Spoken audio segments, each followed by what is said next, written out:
Welcome everyone, my name is Alexander Brandon and welcome to Wise 101. So this is a tutorial on the tool Waveworks Interactive Sound Engine by Audiokinetic software. Brief history of this software. Actually, first of all, this is software that allows you to put sound into games and do it a lot more easily than you used to be able to, or using code, or doing any of the crazy stuff that you think you might have to do in order to integrate. So, there's a billion Wise videos on YouTube that you can go and you can hear, "Hello, and welcome to the Wise Interactive Music Engine. I am somebody that is actually from Quebec, but I'm trying to sound as English as possible."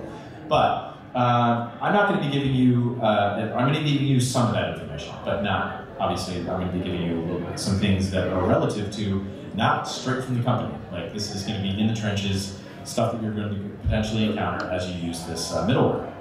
So, brief history, some guys at Ubisoft right around 2004 broke off from Ubisoft sound team and said, we really are dissatisfied with the status of sound engines and the way that we integrate audio, and we really want to improve it. So how do we do that? We're going to get together, we're going to find some programmers, and we're going to make our own engine, and that became Wise. So they went around to every major publisher they could, from Microsoft to Midway. I was working at Midway at the time, but they went to everyone, and they said, we'd like your opinions on whether you think you can use this in your company, and if you can, what is it you need? And they kept doing that until it actually became what it is now, and it's still evolving, right? Like, all software evolves. But, like, for example, back then, right now, I'm going to first start by showing you something called the Wise Launcher, which is the first thing that you install if you download this software off their website. I'm not going to walk you through that entire process because it is fairly self-explanatory. The cool thing about the launcher, as well as access on the website, and then first of all, as you can see, this is a free trial. You do not need to pay any money in order to get this. You can use it with up to 200 sounds. Pieces of music, voiceover, sound effects, whatever, and you can just, it's fully featured, fully functional. So that's a really cool thing. It means you can actually learn the tool completely. Audiokinetic also has a number of certification programs, so that if you go to their site, it does cost money to take the tests. I can't remember if it's $99 or something. It's not cheap, it's not super expensive, but it's definitely worth it. Once you certify, according to, say, Wise 101, you can be featured. You can be featured on their network as somebody that is certified as a Wise user. So that way, when developers go out and look for you as somebody that might know how to use it, they'll see your name in there as somebody that's taken Wise 101, which is the basics. So I highly encourage anybody that's really serious about learning this stuff, even though I'm still in the process of doing that myself, to go out and do that, because it will set you apart. So you will go onto Audiokinetic's website, you will download the launcher. There are a variety of versions. There's also the means to integrate it into, and I will touch on these things in this tutorial, but I won't demonstrate all of them because there's a ton of features in the software. So you've got the means to integrate into Unity and Unreal. How many people here are familiar with Unity and or Unreal? All right, quite a few. For those of you that aren't, middleware is it's called middleware because it is the bridge in between, see, the content creator, could be sound design, could be music, or voiceover, and the game engine itself. Unity and Unreal are where all of the pieces of the puzzle go together. Artwork, AI, scripting, all the designs, all of the other content, and for example, the way that you would script in Unity is through C#, which is just it's a version of C++. It's a scripting language, and then you've also got Unreal Engine 4, which both of these, by the way, you can also download for free, and you can actually use the integrations of Unity for free. That's really cool because none of this was around when I got started. I had to, you actually had to figure out how to code, so you've got quite an advantage there. So with Unreal, it's Blueprint is the means in which you use, let's say, visual connections and wires in order to, it's essentially a flowcharting system in order to script the behaviors, right? But starting with Wise, you can do a ton with Wise. So you get it, and you hit open the project. The project's actually already open. And this is the first thing that you see, so I'm gonna make it big. Any questions so far about what middleware is? Yeah, go ahead. Well, you mentioned the trials of 200 samples. Is that over the course of your whole trial, you can only use okay, so you loaded one sample, that's the first sample you're ever going to get with this, and then just kind of... No, I mean, it's at any one time. So you can take out something and then you can load something back in, but once you're the content of, once you start building a sound bank specifically, as a matter of fact, I believe you can load more than 200 files into the audio hierarchy, and I'll get into exactly the difference in what these tabs mean. But once you go to build a sound bank and you attempt to actually use events and integrate them anywhere, once you're over 200, it'll say, oh, sorry, you're over 200, and it will only actually convert those events into the 200 events that the engines can see. So that's a good question. Any other questions so far? Okay, great. So Levon Lewis is a guy that I used to work with, and he was an audio director on Assassin's Creed Brotherhood. Anybody play that one?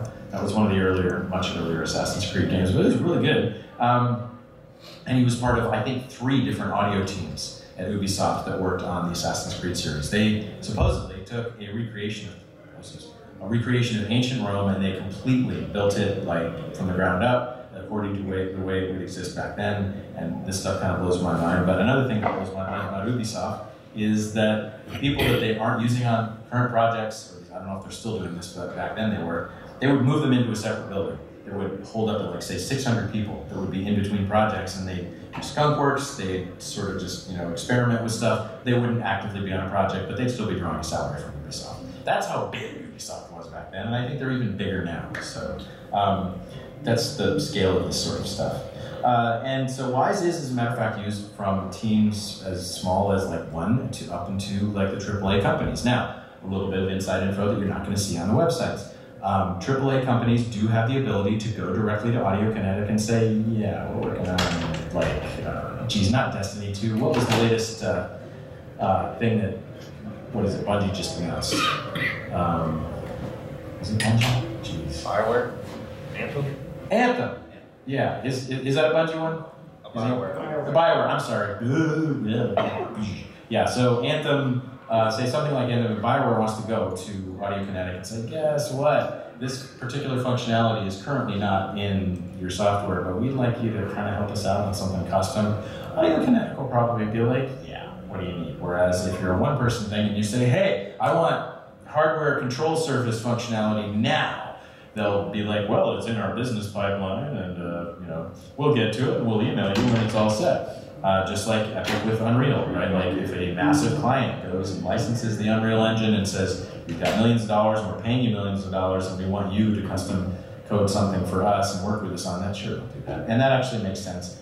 Even though at first I was just like, grr, that's not fair, the people with the money get all of the whatevers, but just something to understand. But you can certainly, and I apologize, you can certainly send a, once you download the software, you also have to set up a user account like you do on every other thing, even if you're just, I don't know, looking for a certain constellation. Please input your information so we can send you emails. Oh my God, please, no, not everything. But yeah, there's a reason for doing that here. So that you can submit, I think, 1 free ticket, like a question or something like that. I could be wrong about that, but I believe that you're at least allowed to put 1 request in, and somebody can answer it for you. And typically what it'll do is, at first, as you start to type, it'll search its database of questions that people have already asked and things that might have already been answered that you might be looking for an answer to, and it'll start putting those searches in when you're typing your question. Having said that, the documentation on Audiokinetic, they really try, just like everybody else. Most likely, a lot of stuff that you run into is not going to be there. It's not going to be on YouTube. It is just literally going to be nowhere, and you're going to be out on Facebook saying, I have no idea how to do this, right? A lot of people do this with this software, with Unreal, or whatever. But it's just as true for this as anything else, because it's very powerful, and there's a lot of things that people try to get it to do, and then there's other snafus that come up that are a little more common that I'll explain in a bit. All right. So where you start is it's a left to right type system, and because this happens to be a music and gaming festival, I happen to have stuff in this interactive music hierarchy. Okay, so I'm going to break this down a little bit more. Right, so the audio tab. Let's just focus on the audio tab. Right, this is where the audio goes, and the way that Wwise works is that it starts with audio, and that's the sound files, plain and simple. You give those sound file properties, and you say, I want them to be this loud, or have this kind of pitch, and I'll walk through a few of those things. But then, when it comes to how they behave, that's when you go into the event tab. Okay, so I'll walk you through a little bit of how events can be created and how they can be manipulated. Then, once you've created events, then in order to break them into manageable, loadable units, you create sound banks. And I think this is the most archaic thing in the entire audio industry. How many people here have played Horizon Zero Dawn? Or Zelda Breath of the Wild? Probably a few more, right? Well, they're both great games, you know, don't get me wrong, fantastic. But particularly for something like Horizon, a little less so in Zelda, but it's still pretty much there. There's practically no loading, okay? There's very little loading in Zelda that I can remember. Oh no, you load to go into shrines, don't you? Because it like takes a little while. All right, I'm sorry. So Horizon, as far as I know, you just play the game, like save it or whatever, and that was one of their big things, was just like steady, like load on demand, streaming type stuff. And sound banks, you have to conceptualize of, oh, I want all of my player sounds, all of my global sounds, all of my location-specific sounds, all of my music, and you have to come up with some sort of, you know, arbitrary, well not arbitrary, but it's based on the amount that the engine can handle as far as RAM and hard disk space and streaming ability and buffer size, in order to be able to take all these sounds in chunks, right? And technically a sound bank is just a chunk of sounds that gets loaded simultaneously and is usable simultaneously. The problem with that is there's a lot of things that can overlap, right? You might want music available globally as well as only in certain cases, and it's taking up too much memory here. You might want some player sounds to exist all the time, but if the player doesn't have certain items, why would you want them loaded then, right? So there's ways around this. It's still a requirement. I have, you know, bitched and moaned to Simon Ashby, who's one of the higher ups at Audiokinetic, about like, why are you still using banks? People should just be able to fire and forget, create their events, and then when they go into the engine, you assign the events where they need to go, and it loads them when it needs to load them. And that just means, like, you know, if you're loading a level, okay, let's load all the sounds associated with this level. And we have enough memory that we can actually do these things now. So sound banks, granted, for a few mobile device flip phones, or what have you, might be a useful thing in my opinion. And I'm sure there's some programmers that will be like, no, oh my gosh, how on earth did you say that? But to me, here's the reason that I have a problem with it. It is a hindrance to the creative process and creative iteration. You want to be able to put your sounds in, listen to them immediately, and be able to just get on with your life and do it again. So, this is the sort of thing, again, that you don't necessarily see in their tutorial videos. Just create a sound bank. Hello. All right. We're going to go back to the audio tab. And game syncs, share set, sessions, and queries are stuff that I'll cover in a little bit, hopefully at which time. All right, so the audio tab is divided pretty much always into these three components. The master mixer hierarchy, which contains things like buses and, you know, and a bus. You know, I only have a music bus right now, but it's simply a volume slider. But it's also got other stuff in it, like where you want the output bus to go. Let's just pause and chill. This sounds through this walls. Yeah, I'm gonna be Matthew McConaughey and roll this booger in my finger in the Lincoln commercial. Sorry, I have no idea where that came from. I guess I was mellowing out because I was distracted. Yeah, that's me. All right, so and you know, so you see properties in here, right? So this defines the property of what your bus is. And you can define as many buses as you want, and you can create auxiliary buses which are used for effects and other standard buses and sub-buses. Think of it like a mixing board, okay? Y'all are familiar with a mixing board, I hope. Yeah, great. So it's like your own game-based mixing board with individual faders that you can manipulate in mixing desks. Excuse me. If you go to, say, a layout, and ooh, that's not the layout, it's the view. Where's my mixing desk? Right, so mixing desk is a drag and drop mixer. And like so, I can drag my music bus, or not, into here. Double, oh yeah, well this is, oh yeah, you're right, I have to hit you first, thank you. Or no. Yeah, it's giving me the name. Yeah, this is the first thing that you learn, is you gotta put yourself out there, and like since it's been years since I created a specific mixing desk for mixing sessions, since it's not doing it. Great. So let's go to YouTube and listen to, hello, here's the roundabout. Ooh, has it crashed? Yeah. I win! Okay. Okay, so let's, welcome to, oh, new mixing session, there we go. that happens a lot. Okay, and oh, look at that, look at that. Wait, is that the music bus? I believe it is. If I'm correct, let's see. Yeah, there we go. I'm sorry. So that you can add your buses right in there once you've created a goddamn mixing session. Okay, so you add whatever mixing buses you have, and you can see what their levels are in this little empty area. You can solo, and you have roughly the same controls and mixing does. So now that we've done that, we'll go down to our actor-mixer hierarchy. Okay. Now, this terms can be a little bit confusing, right? Because this is really where all of your sound effects in the VO goes in this portion. And so if we were to open it up, we have things that are called work units. I will explain what work units are. If you have teams of multiple people, it is really good to be able to only have one person working on one thing at a time so that you don't have, traffic jams and people trying to do stuff simultaneously and stomping all over their shit. So how many people here are familiar with source control software? Yes, okay, source control software is stuff like Perforce is stuff that you use in order to have a team share a whole bunch of stuff. Could be data, and you could be using stuff like Git, which for creative people that use files is an absolute nightmare, but for programmers it's fantastic. So Perforce is sort of a mix of these things, and all of these things have their strengths and weaknesses. I'm not going to ham all day about Git. I realize its benefits. It does have benefits.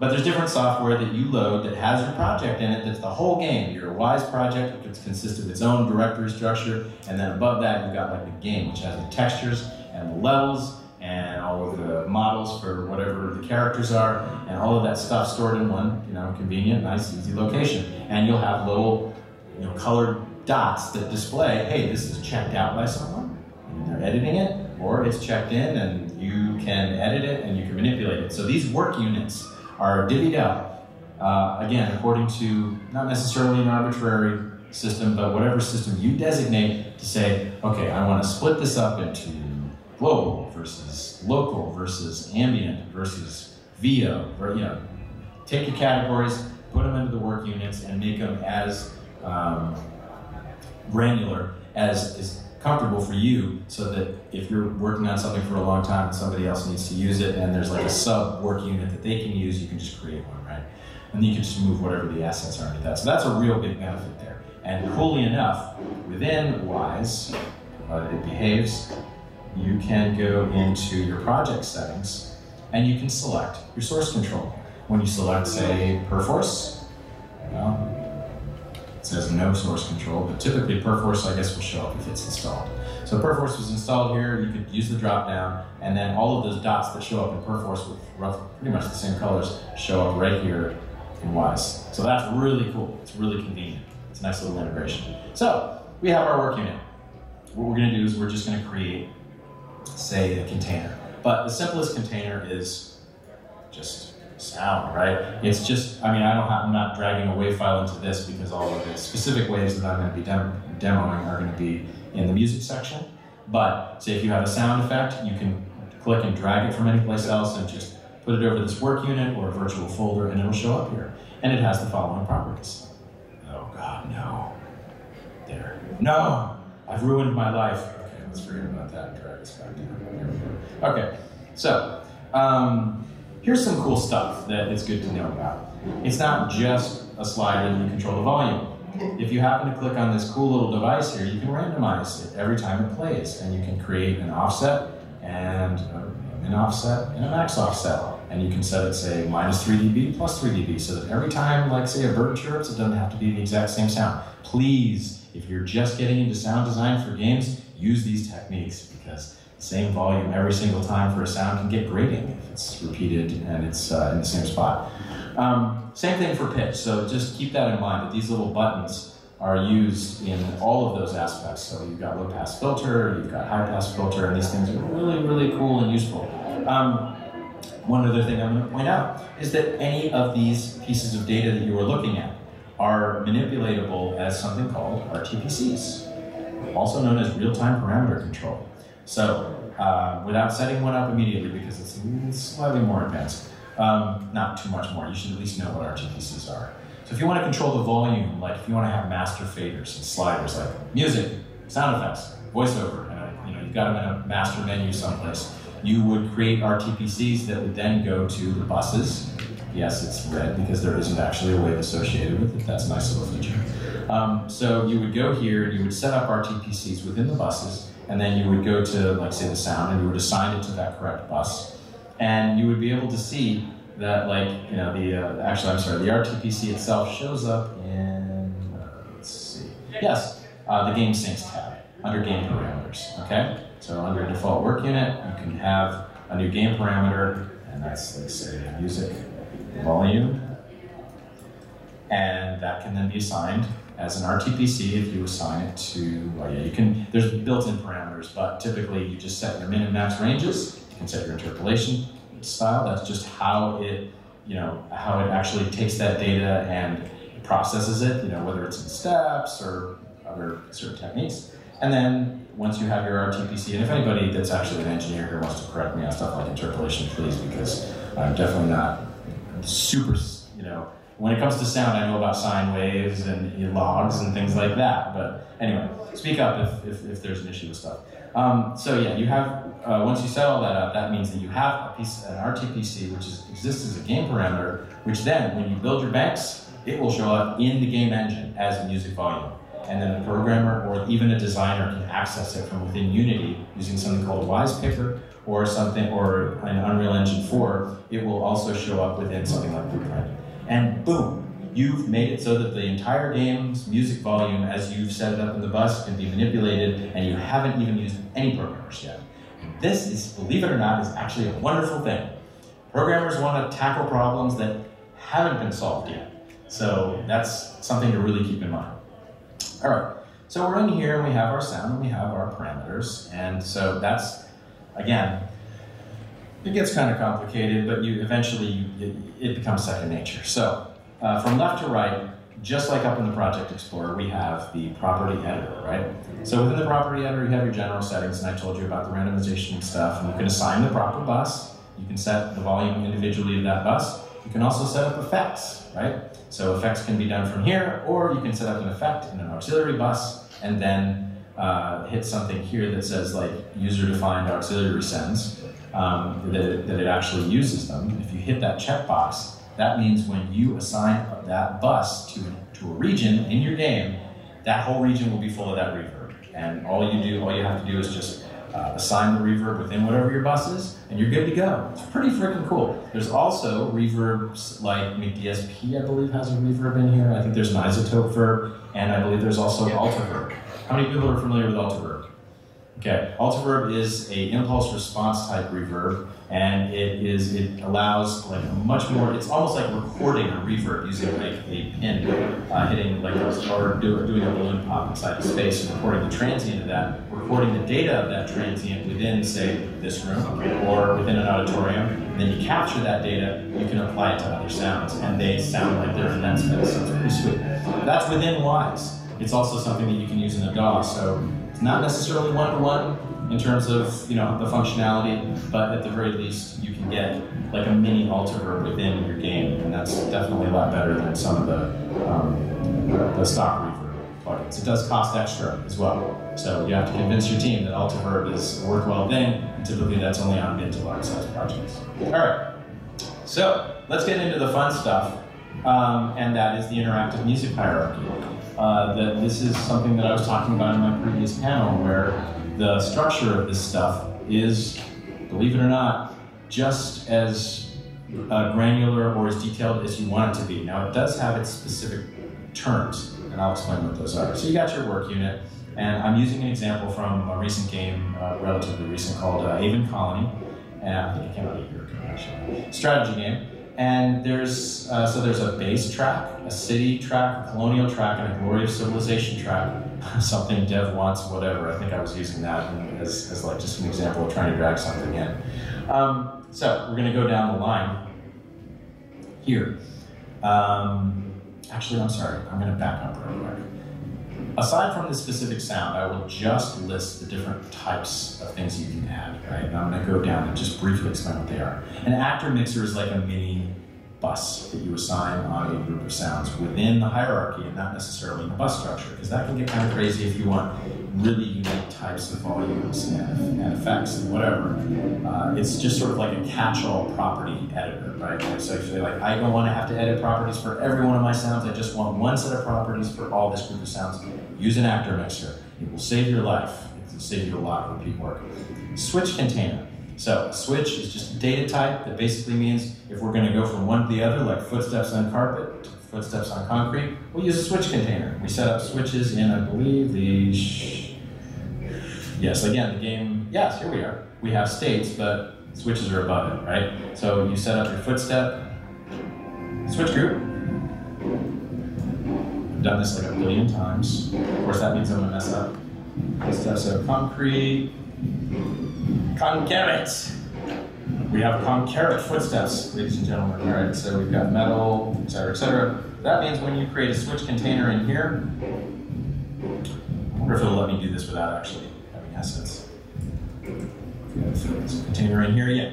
We select the group, and there's footstep. And we have the default state, and then we have concrete, right? So going into more detail, that is in one of the hello things that's on YouTube that you can actually get directly from Audiokinetic as to how to set up a switch group. So that's easy to do there. And it creates the ability to say, okay, all within a single hierarchical structure, I set up all the different footstep types that I want. I assign them to the different footstep switch states, and then there's a group, and then I can use multiple groups. You can use that for bullet impacts. You can use that for different spells. You can use that for different UI type stuff. So it's really useful just for being able to say, oh, just use a switch, instead of going to like a whole different set of sounds that also needs to be affected by, say, the same data, which is the player's foot hitting the ground, which is usually just a little line that comes off of another, say, box within a blueprint in Unreal.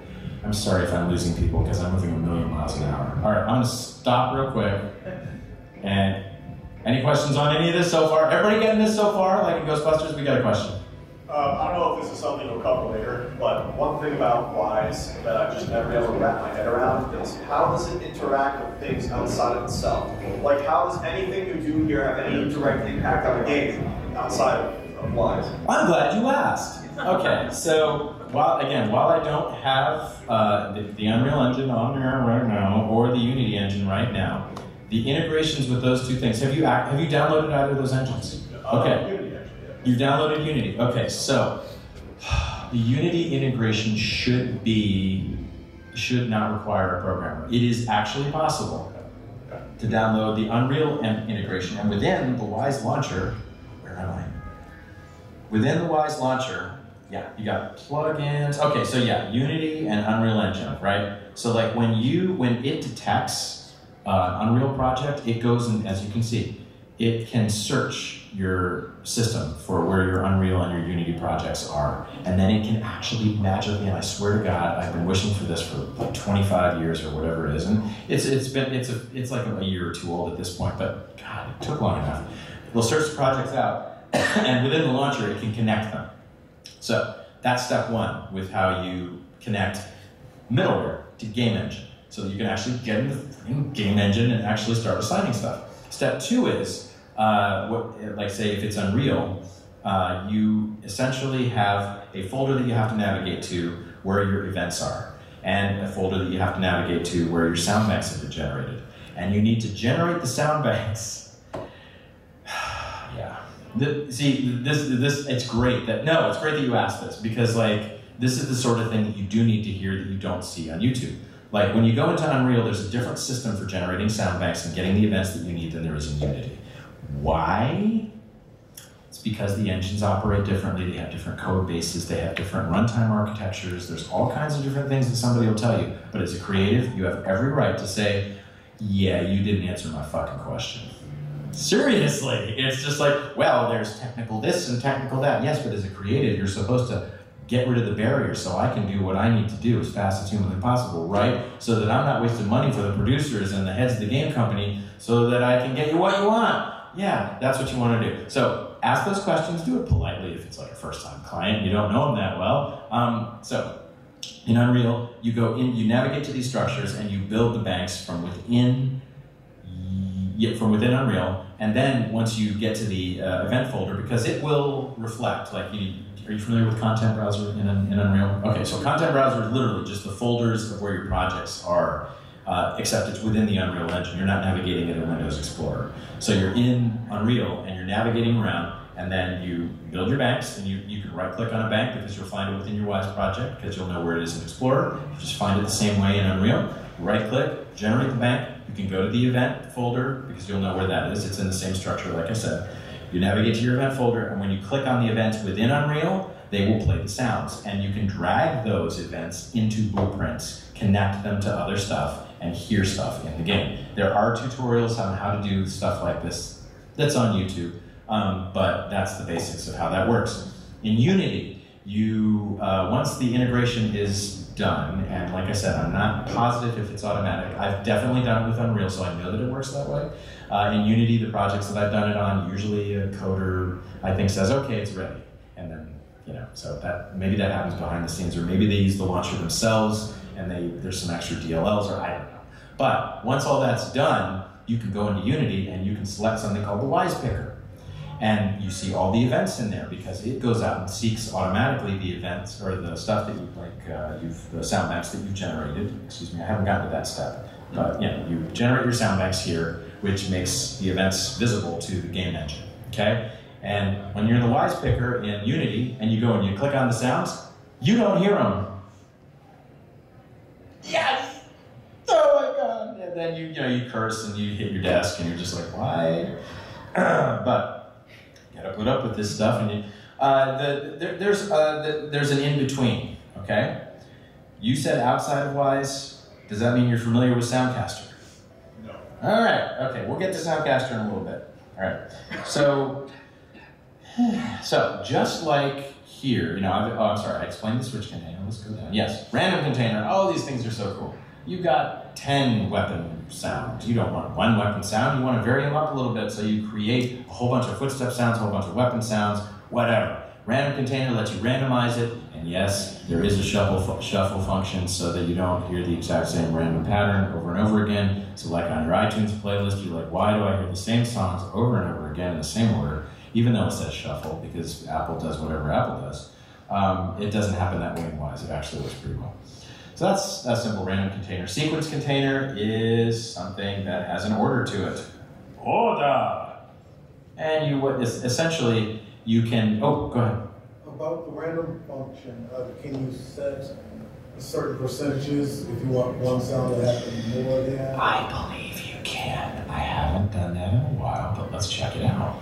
So we go into a random container, and I don't have assets for this just yet, but I think that once the sounds are in, it may be possible to give weights to each of those things. And I'd be really surprised if that wasn't the case. I know it's something that Fmod does, and if Fmod can do it, well then Wwise should be doing it better. So, good question. Okay, so sequence container, once I drag stuff in here, it should show up also in this bottom right corner so that you can change the order in which things play, and you have more control over that using sequences. And if you want something specific. And then you got a blend container. Blend containers are really awesome. Say you got a random container with like chirps of robots, and a random container with metal noises of robots moving around, and you want them to sort of join together, but you still want to keep them apart because you want to randomize them separately. You can't just do that in baked files from your DAW. So you take all this stuff that you've separated out and make it sound cool by doing it, in the game itself and having it be random in the game. So you use a blend container in order to get that kind of functionality. Take one random container, or you can take one random container with like a loop sound. It's endless possibilities here. And then you've got sound effects. The difference between sound effects is, yes, this is pretty obvious. This is sound effects and this sound voice. And the difference between that is, yes, that's VO. And it's because it ties into things like localization for when you want to be able to select different languages. That's a whole separate tutorial in and of itself, which can be a nightmare. But it's really not too bad. If you set things up in advance, like I said, it's another tutorial, but that's what sound voice represents. All right, now we're going to move on to the interactive music hierarchy. So we start with a music switch. Yes, a music switch container. And the music switch container contains segments, or excuse me, playlists. and those playlists contain segments. And the segments is essentially a single music wave, or it could be multiple tracks that you can mute and unmute. But for the purposes of this, you can call them just individual segments, which are just individual music files, just one music file. So in the case of Hylas Crescent, which is an area of Haven Colony that you go to, there are various layers, and the layers include base, city, colonial, glory of civilization, and it starts very subtly, like so. If you will ever play. Oh wait, gotta go to the segment. Is that bass? No, that's not bass. What is daybreak in this?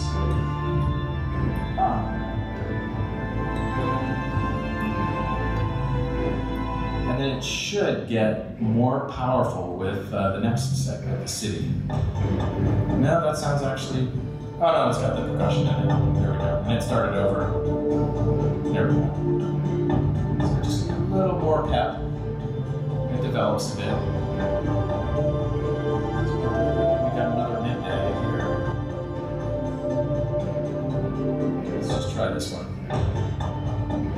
Yeah, that sounds like it's the same. Let's get right to glory. Let's get straight to glory. Yes.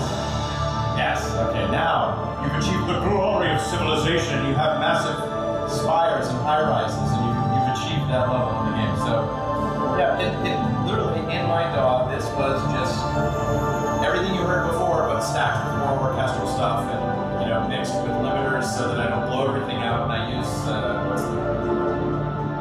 what's the term? Gain staging. Yes, that's a rather important thing. How many people here are familiar with gain staging? I've got to, yes. So important. Oh my gosh. So I start my template in my DAW with everything at -10. Okay? So then as I go through, and especially if I load Omnisphere, I add an additional -12 because Omnisphere is the loudest fucking thing you've ever heard in your life. Am I right? Yeah, it's freaking loud. So yeah, anyway, I mean, Will Roger says that, so it's obviously right. Anyway, so I do all that, and then I've got a ton of layered groupings of tracks in my DAW for all of these layers that are in Wwise, but I export them as just separate waves. But there's another way that I can do this. I could export them and then layer them within these segments, right? Like, so if I could have, let's go into our interactive music. Oh boy, this is fun. Now, so hold on. Things are different on Mac. So let's, interactive music, there we go. So, yeah, so here I have my playlist, and inside the playlist I have a segment, but I can add, can I drag this here? We've got the Triumph, and then we've got this, and no, it's not gonna let me do it. You should, or it could be delaying again like it did the last time and fooling me. Has it crashed yet? Oh, no, it hasn't, so anyway. All right, whatever. You should be able to add multiple tracks per segment. And as you can see, you've got a mute and a solo part. So you should be able to mute tracks or solo tracks. What's up, guys? Yeah! Let's party! It's that time of evening, right? Middleware.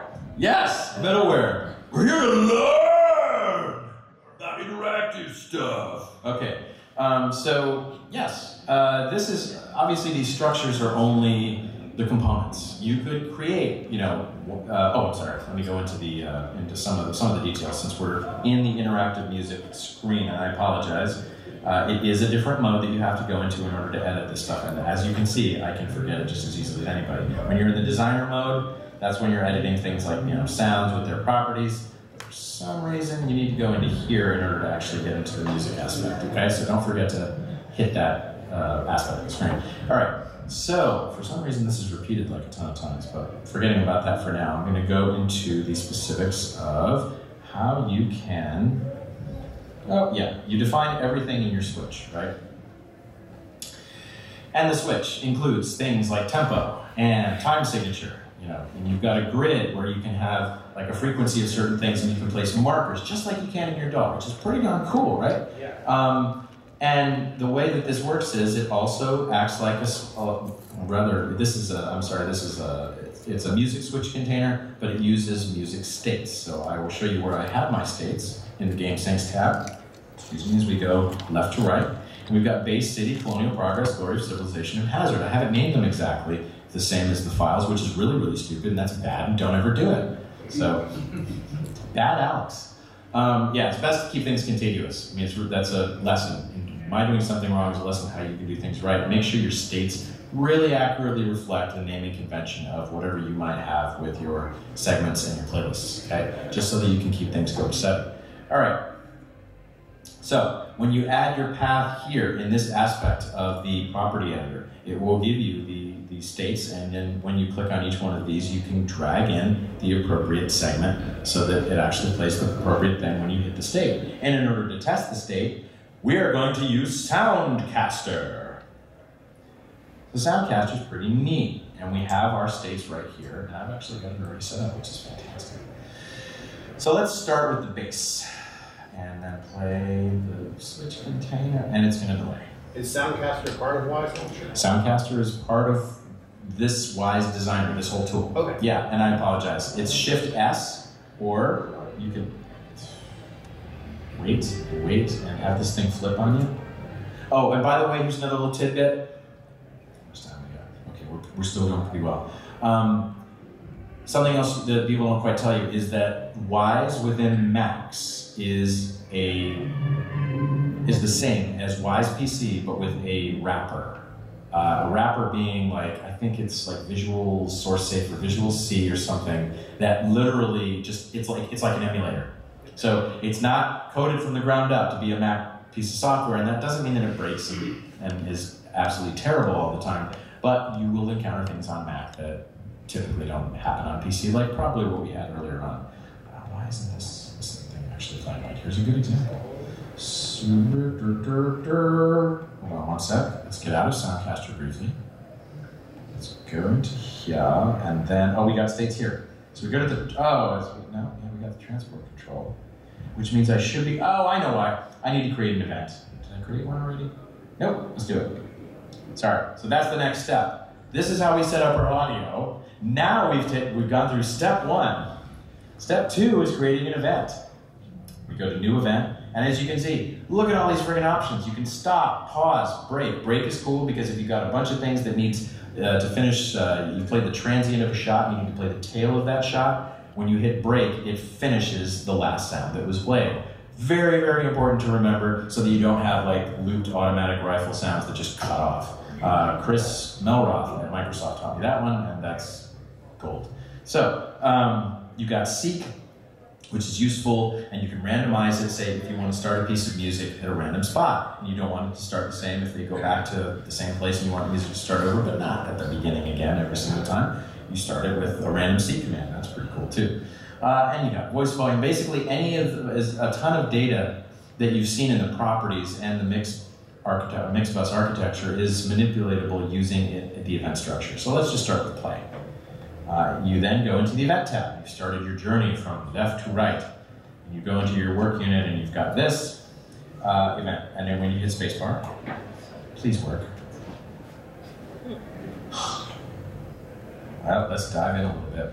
I'm going to open up Soundcaster and I'm going to drag in this event into Soundcaster because technically, if I have it set to a state and I hit play, it should do it. But of course it isn't. Let's try a different one. Yeah, that's not working either. Oh wait, no, I'm sorry, it is. Because the play button appears hit with everything. Yay! Guys and gals, this happens all the time in the world of game dev. Like, people are running around going, why doesn't this work? So, anyway, so you have your play event, and Soundcaster allows you to be able to take either audio objects, and let's try this. Let's take the bass object, the segment, and see if we can play it from here. Can we? That's very strange, because look at this. We can go here, we can go to, or maybe we can try it this way. Let's just go down the line. Put ourselves out there. Okay, that works. Now I gotta ask. I'm playing this specific segment, but what I want to do is I want to actually take this event, or I want to take this switch container, and I want to be able to set the state on this and be able to have it work, right? That should make sense. And usually it does. But for the purposes of this evening, obviously that isn't taking place. But the idea behind Soundcaster is to create, oh gosh, the guy that was sitting there that asked the question, well, you all are going to learn this, and he isn't. That's going to be great. So Soundcaster is the in-between, between the just going through the sound hierarchy and testing stuff and going into the game engine and trying to figure out how to hook something with Blueprint, with Unreal, or whatever scripting, or prefabs. Those are like groups of objects together that form like a single unit that have components in Unity. It's just a different way of scripting. Without having to do that like all in the game engine. Sometimes you don't have the means to do something in the game engine quickly enough, or sometimes you don't have the means to do it at all because there's just no hookups to the things that you need to test. So in Soundcaster, if you want to listen to multiple stuff and you want to create like a scene, and I've got my ambience here, and I've got like the sound of whatever my gunfire is, and I've got some ducking going on in the mix bus architecture, all of that is possible with this. RTPCs can be dragged into this. Events can be dragged into this. So, last couple things I'm going to show you. Sound banks is, you drag an event into a sound bank, then you right-click on that sound bank and say build, and then that's when you go back into your game engine and the stuff's available. That's pretty cut and dry. The events themselves are the real cool places, right? What you have here is an action list, and you can add all of these things to this action list. And the coolest wise cats that I know, most of what they do, like at first, the question that people ask is, how do I do this in the game, or how do I set up Blueprint to do this, or how do I set up the Unreal or the Unity scripting to do this? And then a programmer worth their salt will say, have you tried going into your event in the action list and doing it there? And like 9 times out of 10, well, maybe 8 times out of 10, it'll be like, wow, I totally can do that. That's really, really cool. So this action list is like, it's a scripting system, right? So if you want it to play and then stop, or break after a certain point, or if you say, if a game parameter, if you could set a game parameter to say, now I want the volume down or whatever, so many things can take place with multiple events that associate with each other through action lists. You can also drag an event into an action list and make it all meta. Yeah, seriously, nested stuff is a pretty common coding technique, but it also works really well here, just because you might want to say, no, I want to trigger this event using another event.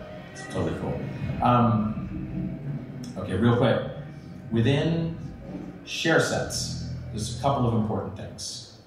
So I'm going to show you what an attenuation is. Attenuation is simply a radius of your sound in 3D space. So if you want your sound to exist in 3D space and you want it to sound halfway decent, you're going to be doing a lot of work with attenuations. So when you open this up, first of all, try not to do things with linear things. Try to start with log and go from there. Because linear, oddly enough, you would think that it would sound nice and smooth as the player approached and went away from whatever this sound is. Yeah, it doesn't exactly work that way. You end up with, all of a sudden, like the sound gets like, it seems like it gets suddenly louder, like, or faster than it should, or slower than it should with the linear structure. Because obviously that's not the way our ears perceive how, when we approach sounds in the real world. And so we try to approximate that with a more smooth curve. So you've got your distance here, and you've got a number of other things that are affected by this. And say, for example, in an isometric game, you want to add spread. And basically what that does is that attenuation is affected based on not necessarily where the eyes of your character are in, say, an FPS. So if you're an isometric, obviously there's the player, which exists as something called the camera, right? So the camera's looking at whatever the players are on the ground, and then typically a good practice is to put a microphone. The microphone is literally what is hearing, is what, where the sounds hit and where the sounds are coming from, as opposed to right where the camera is, because it's usually really far away in an isometric game. But spread, when you've got that at that halfway point, if you don't have spread set, as you pan, the pan will be super sudden, and it'll just you'll hear shifts instantly from one speaker to the other. So you want to take your spread and you want to do something like that, and then curve this out a little bit, just so that what that means is that the panning takes place at a much slower rate. As the camera, actually, or as wherever the sound sources are, go back and forth from that mic point and the camera point. So yes, attenuation is an important thing to know about, because otherwise you have a bunch of stuff that's in stereo and it's all triggering, very loud volumes. I am going to close out with a couple of tips on because I've really just only scratched the surface. There's a ton of tutorials that are on YouTube, and there's a ton of information on the Audiokinetic site as to, like, hey, do a search and see if you can find what you need. I've almost never had that much luck with finding that much information that's helpful when something doesn't seem to be like this, like what just happened with like the switch container not triggering within Soundcaster or being able to shift the state and hear the difference, which would have been really, really cool, but whatever. I've got like crossfades in here, and I've defined it like in the switch container itself. Sorry, I forgot about transitions. You set your tempo, but then you've also got transitions. See, if you've got any to any, you define where the music that's playing, how it stops, and then fades into the next one. And so you've got, say, next beat, and then you can set up a little fade, and then here's your crossover point, and that's pretty good too. All of that in mind, you're gonna be pulling your hair out. As you can see, I've already had some practice at that, at trying to figure out what the answers to these issues are. So there are Facebook groups. One of them is called Wise, Wizards, and Witches. If you guys you folks are going to be interested in getting really into the nitty-gritty of this and asking some serious questions and wanting to meet some people that are in the industry or whatever, and saying like, hey, I have a genuine question, as opposed to, hey, what's a switch container, right? Like that's not necessarily a question for that group. Like there might be beginner groups for Wise, but or better yet, something that's not already in a YouTube video or tutorial or something like that. Then go to that group, join it. I let in as many people as I can. The people that started, I think Jack Menhorn is the guy that started that, and he used to work at Epic, and now he's doing some VR stuff. Great sound designer. And so, anyway, so go there, ask questions there, because it's amazing how often people can respond with, hey, just try this. And these are like people like Chris Melroth and Andy Cheney that works at Gearbox. Super amazing Wise wizards, and they're really knowledgeable, and they've got a lot of answers. Now, having said that, Brian DiDomenico, how many people here have heard the Megas play? They've been here at MAGFest, and they're really, really cool. So Brian DiDomenico, I believe, is their keyboard player, yes. And he is a really cool guy, and I got to work with him recently on Bard's Tale 4. He was the audio lead on that, and he totally kicked ass at like developing systems. It was a Wise integrated Unreal Engine 4 game, right? So I just got a Skype from him recently.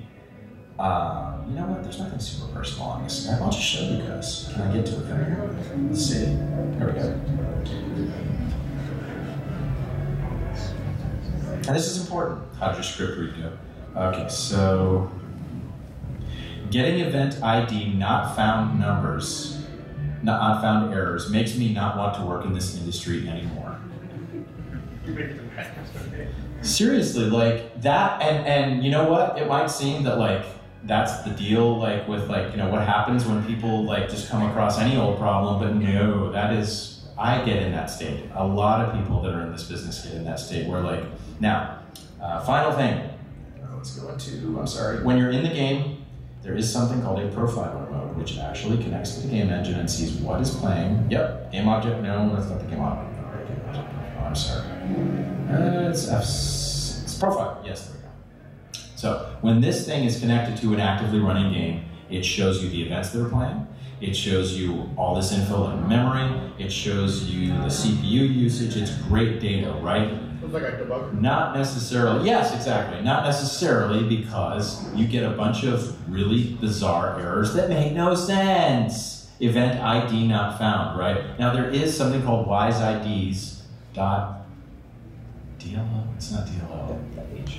.h. Dude, Dom nailed it. Give it up for Dom. Wise IDs .h. Thank you, sir. I'm gonna embarrass him. Yeah, so Wise IDs.h is the thing that you actually actively search in order to find out where your events in your game are that have been built into your sound banks, right?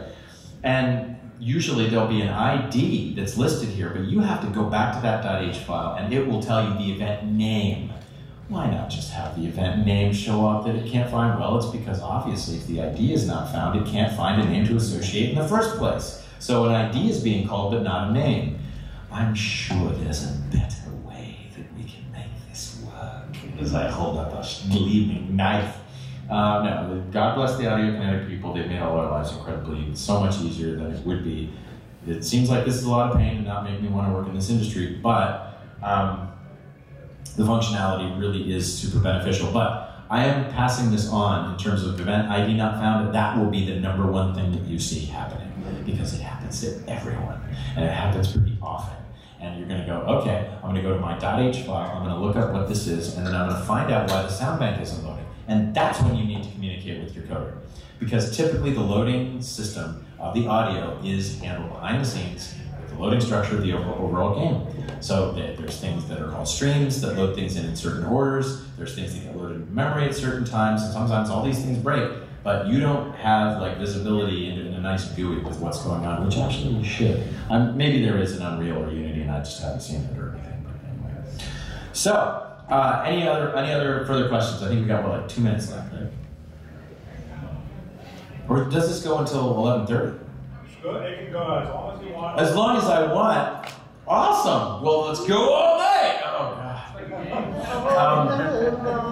I'd like to. Yes. We'll play some Lionel Richie, and I'll answer questions. No, really, yeah. I'll start with questions. Who's got questions? Are there any free and open source alternatives for audio middleware that work? Okay, so Unity and Unreal have their own native sound systems, and they're both, well, Unreal has people actively working on trying to make their system better. It uses sound cues, and it uses, I think, mixers, and well, definitely a lot of stuff in Blueprint. It'll really point you to Blueprint, and that can be a benefit because it's a good idea to get to know Blueprint in Unreal for doing anything really. But as far as free stuff, other than the free version of Wwise and whatever it is that's free for Fmod, I don't really use Fmod all that much anymore either. I can't really recommend anything personally, mostly because I haven't used it, but also because I have used stuff that you can get on the Unity Asset Store for $20 and they suck.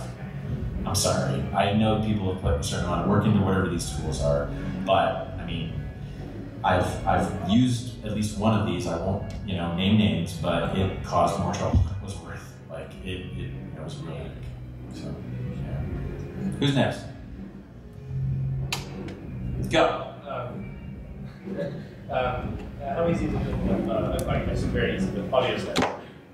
Audio stems. Like, oh yeah, well, dynamically layering audio. Yeah, absolutely. Like individual instruments or instrument groups, right? Yeah, I mean, like that's like going back into. Let's get out of F6 and go back into our. Oh, I hate that little flip down thing. You stupid little flip down thing. Whatever. Okay, so we go into layouts. We go back to our designer view. I'm sorry, we go back into our interactive music view, and then we click on one of these or whatever. Yeah. So you can have within a playlist. I apologize. Yeah. That's my bad. Oh, I know why that didn't work. Holy cow. I totally can't believe this. Okay, in order to have a playlist play anything, it needs to have something in the playlist. All right? That's why I wasn't playing in the first place. Thank you for asking your question. You just solved the problem. Yeah, and you want to know what's funny? I had this same structure I went out to Burbank and Steinberg, and oh yeah, this is kind of cool. Steinberg, who here knows about Nuendo? All right, so it's a digital audio workstation. It's stupidly expensive. It's a little too expensive.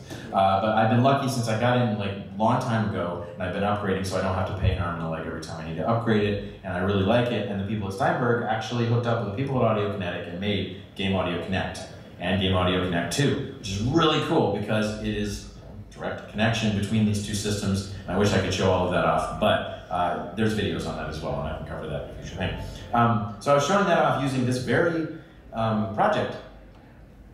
And I was up there on stage with like Jamie Scott, who does like film sound for like, these really big, he did the latest Total Recall. I know it's not the good Total Recall, but no, the sound design was pretty darn good in that. And he does feature films, right? And he used to do games like Journeyman Project. So I'm sitting up there like going like, I'd really like to, I got to impress Jesse and do all this cool stuff. And most of it was really cool, but I couldn't get I think I had the same issue with the Switch container not playing. And, but to my credit, it took about 5 minutes before Guy Whitmore, anybody know Guy Whitmore? Oh, Guy, yeah, he wrote, anybody know Shogo Mobile Armor Division, Russian squares for old Windows. And he's worked on a lot of cool projects. And he worked at PopCap, and I believe he was the audio director for like Peggle 2 and a bunch of other stuff. Super cool guy, really great at Wwise, and really savvy with interactive music. But he spoke up and he said, "You haven't added your segments to the playlist." And I go, "Oh." So let's go back. Now that we've added segments playlist, we only have one loop, but that doesn't matter for the purposes of our demonstration. So let's see. Yeah. Bingo! And it stopped because it was at the end, I think. Yep, and it's going to start where that play point was. So I know why that is. Yeah, or whatever. Okay, at least I got it to work. Let's switch it over to C and see what happens. Hey, yes, and can we switch it to Colonial or Glory? Let's see what happens. You want to hear the transition? Yes. No! Did you add glory? Did I add Glory? Let's look. Let's make this interactive. Audience interactive. Oh, and I didn't put the hazard in either. Let's go to Glory. I did not. Go to Glory, you son of a bitch. And Wwise interact. Let's do the hazard and everything, all the time. Back to Soundcaster. All right, play it. This. No. We want to hear it go from Colonial Progress, right? Yeah. Okay. Now we go to Glory. Wait for it. That was okay, but let's work on that for a second. Hold on. I mean, it just kind of jumped in, right? So if we go back and we look at our base thing, we take a look at our transitions, and we look at them again. Hello. It said next beat. Let's do next bar. Okay? And when we fade out and we do same, and it syncs to the same time as the playing segment. So that's what I want. I want it to act as though they're layered on top of each other, and it just goes smoothly in. So that should do well. Is the fade in okay? It's offset time. Time is 2 seconds, so it should be okay. All right. It should, but what's funny is, here's a funny thing. It seemed to start at the beginning of Glory, didn't it? Yeah. How bizarre is that? Why is that? Is there a different transition? Wait. Oh, it says play pre-entry and play post-exit on this. And does it say it shouldn't override the, what if I remove, well, I can't. That's bizarre, because this says, oh, I think I get it. All right, so this is the playlist for this is the playlist for Glory. And then in here, you have the main thing, and yet it doesn't, it's supposed to have something that says it overrides the parent, but it's not actually doing that. Even though when I select this, oh boy, I don't want to do that. And I don't want to play pre-entry or anything like that. Let's just see if this works. It's like I'm learning this all over again. No, not that one. This is going to stop. Let's go to Colonial Progress. You know what? Let's go to Hazard.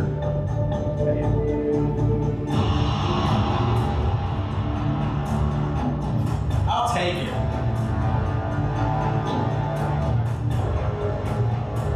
Yeah, there you go. Something's attacking you. You're getting hit by lightning. All right. Thank you.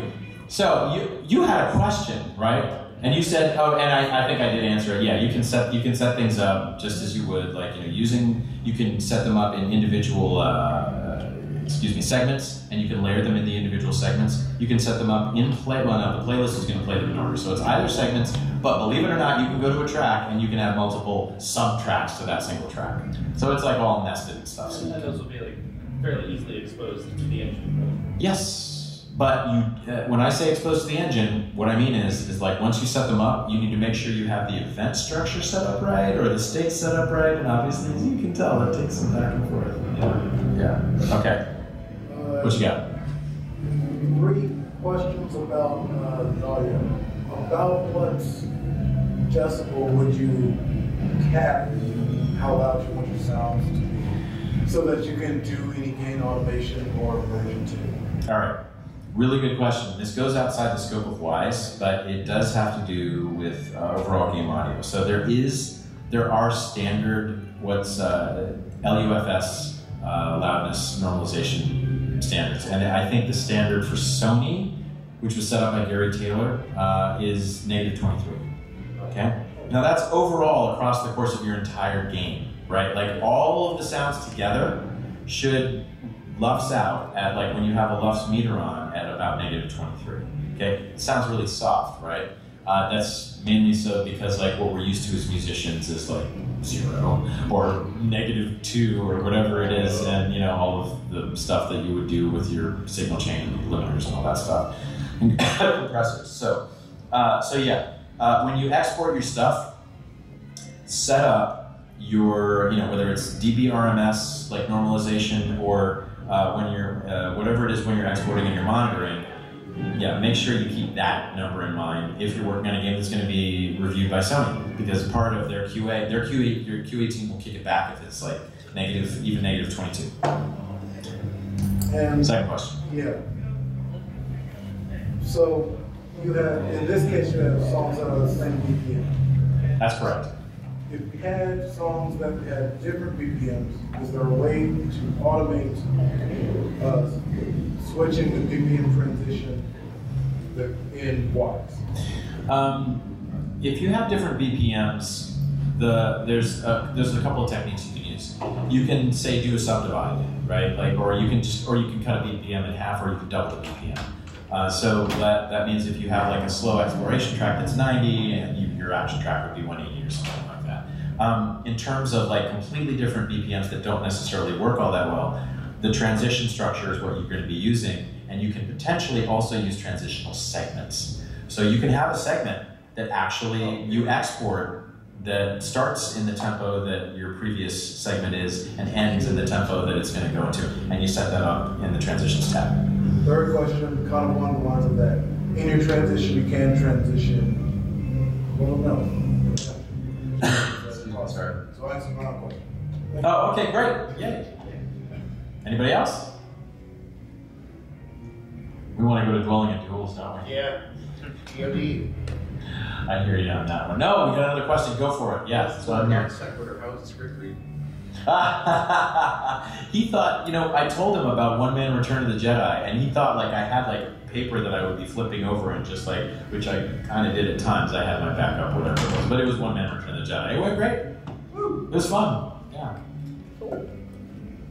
One more? Yeah. In terms of voiceover. Yeah. Nathan Drake comes around. So you're having this segment where two characters are talking, then guns start firing up. There's ways to like cue out of that whole sequence and go to another event. Oh, absolutely. Yeah. What you're talking about all has to do with like say,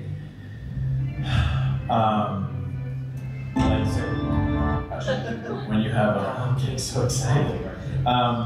It has to do with using events and using your mix buses, right? So like if it's there's different scenarios, right? When you say two characters are talking to each other, it could be within a cinematic, right?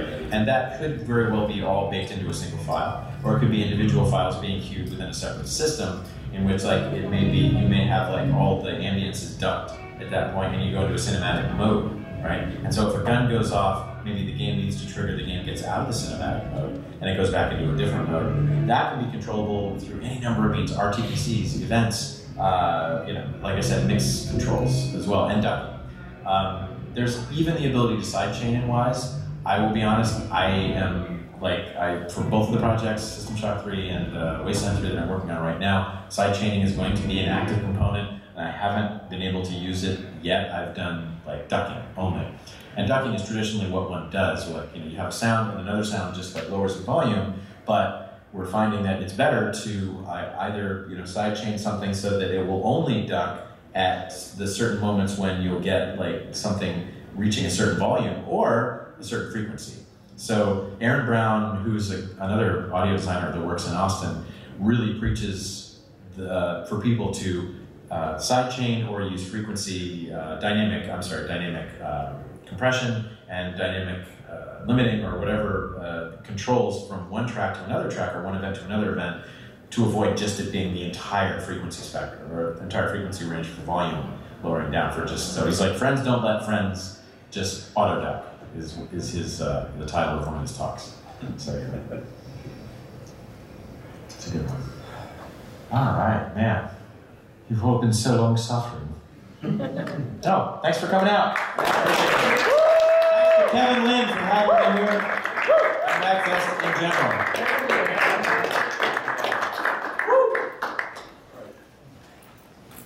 Hope you learned something. What else do you have going on this weekend? What else do I have going on this weekend? Tomorrow at 11:30, there's a composer panel. I don't remember where the composer panel is, but it should have Frank Lepaki and Will Roger, and I'm probably just going to be like, I might as well give up everything that I'm doing because these guys are amazing. No, they're awesome. And there's two other people that are on that, Lena Rain and, who's the other person? There's one other person. Anyway, so then after that, there's Voice-a-Palooza, which is going to be a ton of fun with Wes Johnson. And what? Chris Madigan. Yes, Chris Madigan. Speaking of Chris, he's going to be doing a jam session in Jam Clinic from 3 o'clock tomorrow. Yeah. Oh my goodness. Chris Madigan, jam session, 3 o'clock tomorrow, Jam Clinic. Yeah. Awesome. Yeah. Enjoy the rest of MAGFest.